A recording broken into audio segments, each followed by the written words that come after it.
तापर आसला गडजात शासन विरोध रे प्रजा आंदोलन। कौन ना जो गडजातर राजा एवं राजा प्रतिनिधि माने थिले से माने कुशासन करथिले, शोषण करथिले, अत्याचार करथिले। इ प्रजा मानक तांको विरोध रे प्रथमे 1922 मसीह रे स्वर उत्तोलन होइतिला। कोडिना ढेंकानाळ आरंभ होइतिला। हमर थिला प्रथम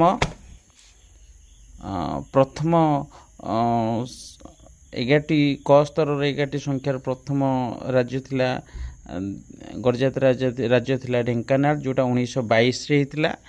द्वितीय रे केते हितला ना द्वितीय रे हमर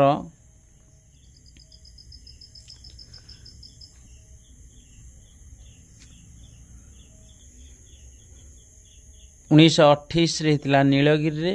तृतीय हितला 1930 रे बौद्ध रे। चतुर्थ हितला 1932 रे तालचेर रे। ए पूर्व 1931 जून 20 तारिख रे कटक रे गोटे गडजात प्रजा सम्मेलन हितला। एटा प्रथम अधिवेशन बसिथिला। तार सभापतित्व करथिले भुवनानंद दास। तापरे ए कटक रे द्वितीय अधिवेशन हितला 1937 जून 23 रे। तार सभापतित्व करथिले पट्टाभी सीतारामय एवं एहा को आवाहक थिले सारंगधर।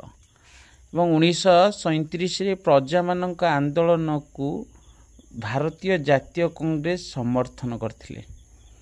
एवं ठीक 1938 रो यह नेतृत्व नेथिले सारंगधर दास। एटा हितला नीलगिरी प्रजा मंडली।